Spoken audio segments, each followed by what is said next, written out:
the challenges of the Quran to bring the surah like it in Surah 1788 was actually met by those Satanic verses in Muhammad's own time.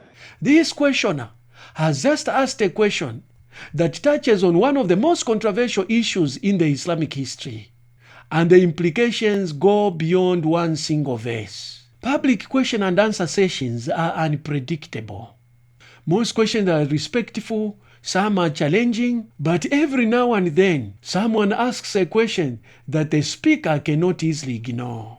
On this evening, one man stepped forward and asked a question that has been debated for centuries: the so-called Satanic Verses incident. I remember the first time I heard about Satanic Verses was around 1988-1989, and I had just entered university.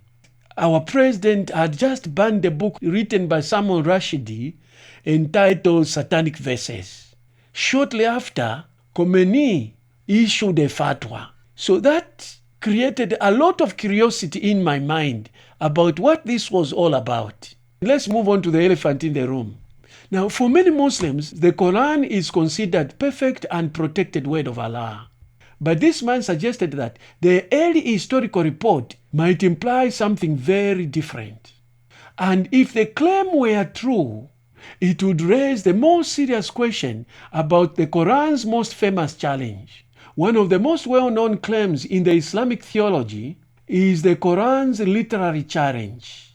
According to several verses, if all mankind gathered together and the jinn, they could not produce the like of this Quran. Now, this challenge is often presented as the proof of the divine origin of the Quran. But the questioner, who steps to the microphone, introduced a historical claim that complicates this idea. The question. I thank you for the word that a purpose of life which is given today, and you have given the surahs and the ayat from the Quran. Surah 1788 says, if all mankind and the jinn would come together to produce the like of this Quran, they could not produce it.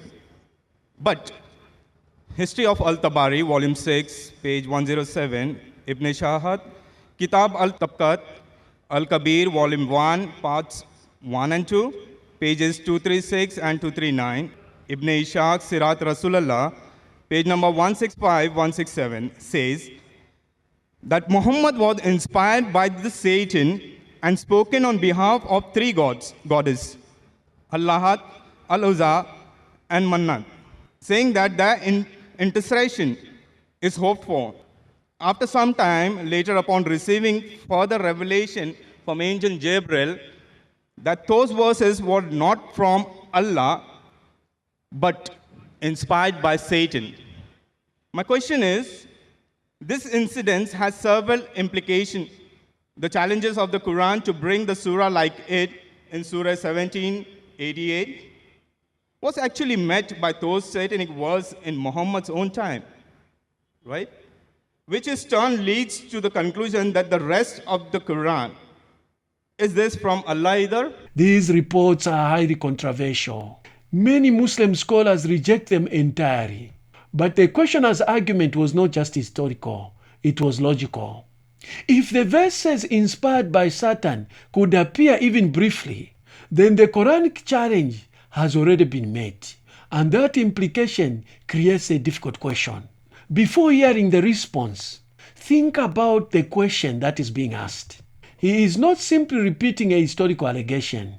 He is drawing a logical conclusion from it. If the Quran challenges humanity to produce something like it, and if the passage once existed that was later rejected as satanic, did the questioner misunderstand the history? Or did he identify the tension between the historical narrative and the theological claim?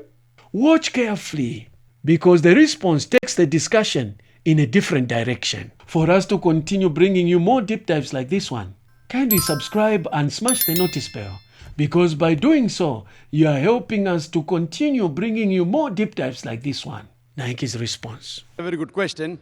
Yes, sir.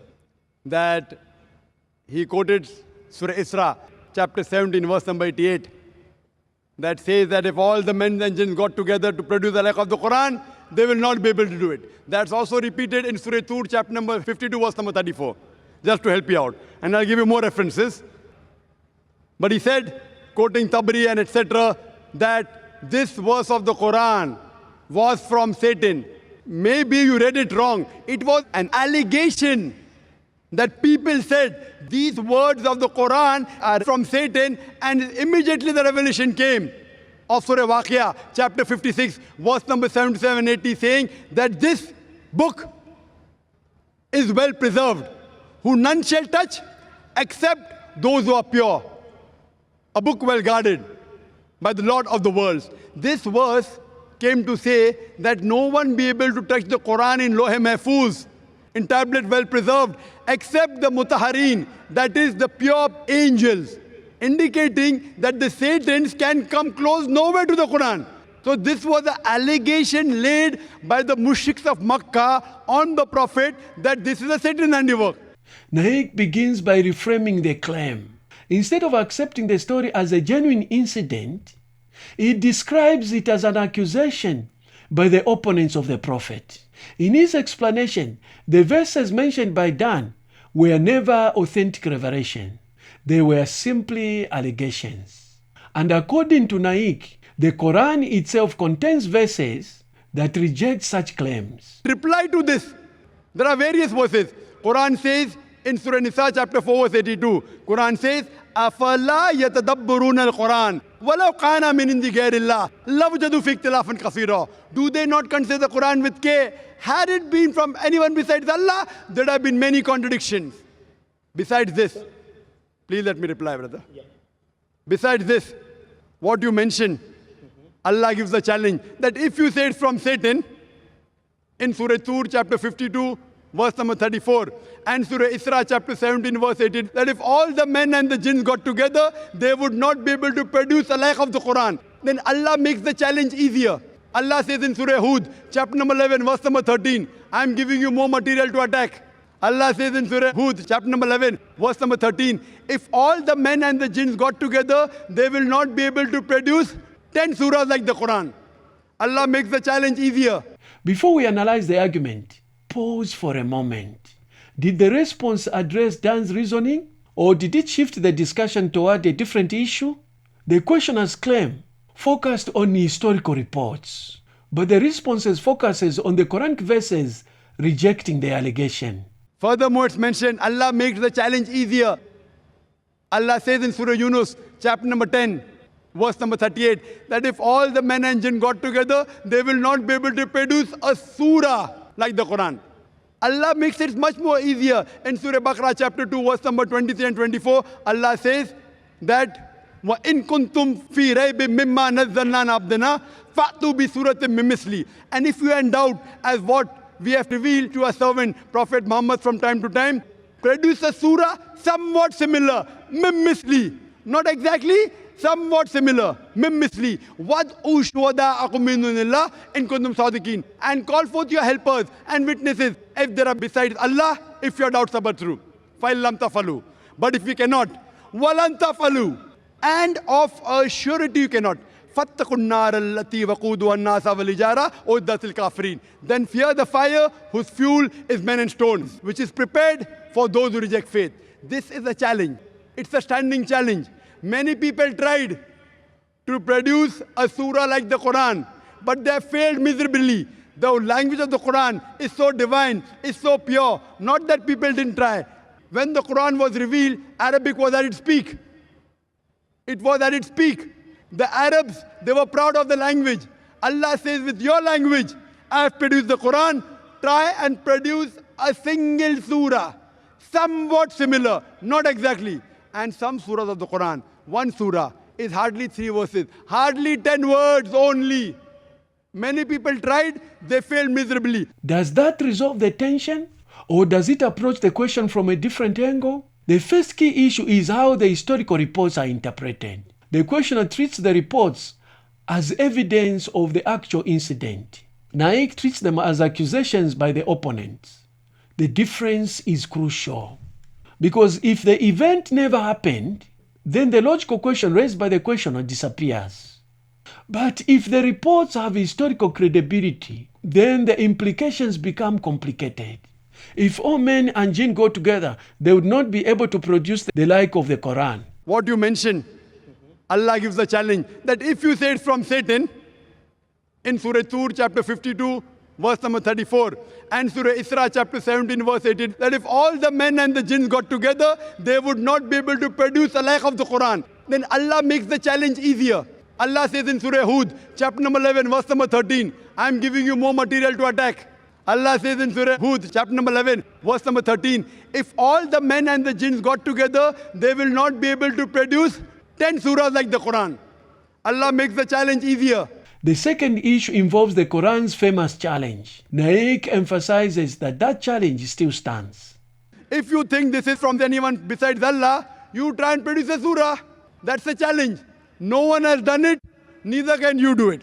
Hope that answers the question. According to his argument, no one has successfully produced anything compared to the Quran. The implication is clear. Even if the accusations were made, the literary challenge remains unanswered. But this response also shifts the discussion. Instead of focusing on the historical claim, the debate becomes about the uniqueness of the Quran's language. Another moment occurs when Dan attempts to add clarifications. Immediately, Naik stops him and reminds him that it was not a time for a debate, but a time for question and answer. Allah makes the challenge easier. Brother, do you want to listen to the answer or not? Yeah, go ahead, please. Sorry. Please go ahead. You are... Later on, actually, I just wanted to add. Brother.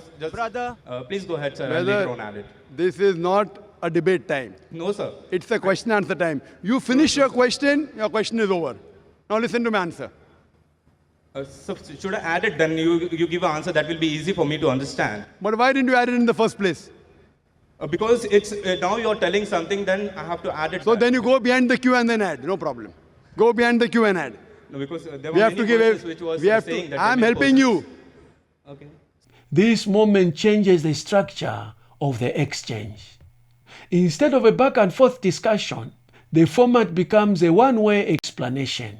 That means Dan's ability to expand his argument. This exchange reveals a deeper tension between two approaches to religious questions.